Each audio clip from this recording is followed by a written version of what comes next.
जय जगन्नाथ। आज आम बनवाक जाऊँ मस्टर्ड चिकेन। रेसिपीटा जानापी भिडटी को शेष पर्यंत निश्चय देखूँ। प्रथम आम चिकेन को मैरिनेट करके 30 ରୁ 40 मिनिट पर्यंत रखिदेबा।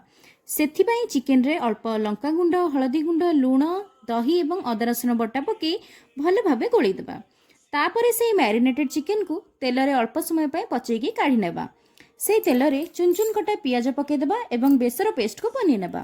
पेस्ट पे आमे नेबा सोरिष, जीरा, पोस्ता, गोटा गरम मसला, काजू, नड़िया, कंचा लंका एवं हलदी गुंड। नड़ियाटी ये ऑप्शनल अच्छी एवं आपण मैंने चाहिए कला सोरिष बदल में धला सोरिष नहीं पारे। पियाज हाल्का नाली होला परे सेथिरे अदा रसुण पेस्ट एवं टमाटो भृसुंग पत्र को पकई नेबा। तापर सेथिरे से बेसर बटा, अल्प लंका गुंड एवं हलदी गुंड को पकई टिके समय पाए कषिदेबा।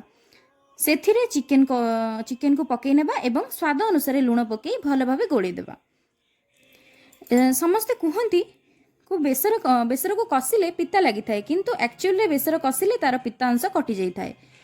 एबे आमे सेथिरे गरम पानी को ऐड करिदेबा एवं ताकू घोड़ी अल्प समय पाए सिझिबा पाए छाड़ीदेबा। एबे सेथिरे अल्प कस्तूरी मेथी एवं गरम मसला गुंड को ऐड करिबा। तापरे हमर गरमा गरम टेस्टी मस्टर्ड चिकेन रेडी हो गला। यह को आमे भात किंबा रुटी परोटा सहित सर्व करि परिबा।